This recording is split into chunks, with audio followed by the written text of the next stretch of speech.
এই মুহূর্তের big breaking news, ধান চুরির 137 কোটি বালুর পকেটে বিস্ফোরক দাবি ইডির।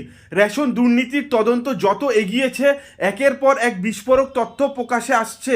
ইডির দাবি, শুধু সরকারের ধান কেনার টাকা থেকেই কমিশন নিয়ে প্রাক্তন খাদ্যমন্ত্রী জ্যোতিপ্রিয় মল্লিক কোটি কোটি টাকা লাভ করেছেন। 5 বছরে কমিশন বাবদ 137 কোটি টাকা ঢুকেছে বালুর পকেটে, এমনটাই বলছে এজেন্সি। শুক্রবার মধ্যরাতে গ্রেপ্তার হন বনগাঁ পুরসভার প্রাক্তন চেয়ারম্যান শঙ্কর আড্ড। শনিবার তাকে নগর দায়রা আদালতে পেশ করে বিস্ফোরক তথ্য দিয়েছে ইডির দাবি, রেশনে প্রায় 10,000 কোটি টাকার দুর্নীতি হয়েছে।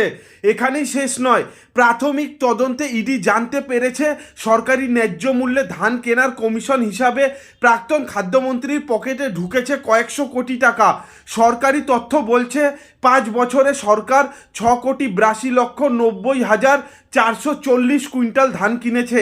ইডি সূত্রের খবর, কুইন্টাল প্রতি 20 টাকা কমিশন নিতেন প্রাক্তন খাদ্যমন্ত্রী। হিসাব বলছে 20 টাকা হিসেবে কমিশনের অঙ্ক 137 কোটি টাকা।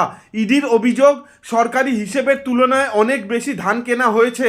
এখন প্রশ্ন, এই 5 বছরে যদি 137 কোটি টাকা বালুর পকেটে ঢোকে, তাহলে গত 10 থেকে 12 বছরে কমিশনের পরিমাণ দ্বিগুণেরও বেশি।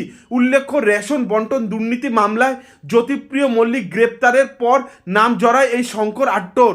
ইডির দাবি, এসএসকেএমে বসে বালু তার মেয়ে প্রিয়দর্শিনী মল্লিককে চিঠি লিখেছিলেন টাকা সংক্রান্ত বিষয়। সেই চিঠিতেই নাম ছিল শঙ্করের বলে দাবি এজেন্সির।